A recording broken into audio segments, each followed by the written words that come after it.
চট্টগ্রামের আনোয়ারায় ফুটবল খেলার সময় পাহাড় ধসে ২ শিশুর মৃত্যু হয়েছে। এই ঘটনায় আরও ২ শিশু আহত হওয়ার খবর পাওয়া গেছে। বৃহস্পতিবার সকাল ১০টার দিকে উপজেলার বৈরাক ইউনিয়নের কেইপিজেড পাহাড়ে এই দুর্ঘটনা ঘটে।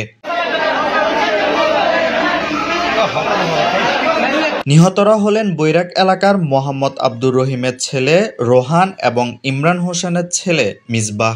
স্থানীয় সূত্রে জানা গেছে, সকালে বৈরাক এলাকার কেইপিজেড পাহাড়ের একটি মাঠে বন্ধুরা মিলে ফুটবল খেলার সময় পাহাড় ধসে বেশ কয়েকজন আহত হয়। সেখান থেকে তাদের উদ্ধার করে আনোয়ারা স্বাস্থ্য কমপ্লেক্সে নিয়ে গেলে দায়িত্বরত চিকিৎসক দুজনকে মৃত ঘোষণা করেন। বাকি দুজনকে চট্টগ্রাম মেডিকেলে পাঠানো হয়।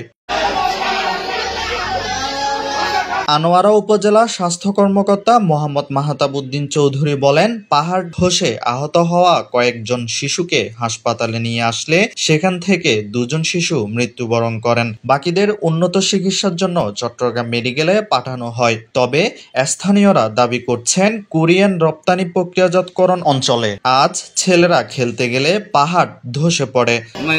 4 জনেই মাটির নিচে আর একজন যে উপরে আছে কোনো খবর দিয়ে মানুষ তারা উদ্ধার করার অবস্থা, তারা 2 জনের মোটামুটি একটু অবস্থা ভালো, তাও সংকটেরপন্ন।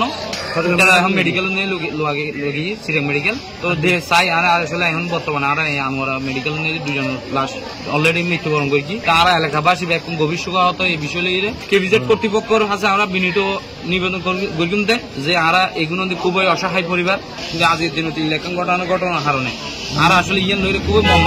তবে যে স্থানে দুর্ঘটনা ঘটেছে ওই জায়গায় পাহাড় কাটেনি বলে দাবি করেছেন কেইপিজেড এর সহকারী মহাব্যবস্থাপক Mohammad Mushfiqur Rahman. Desk report, Chattogram news.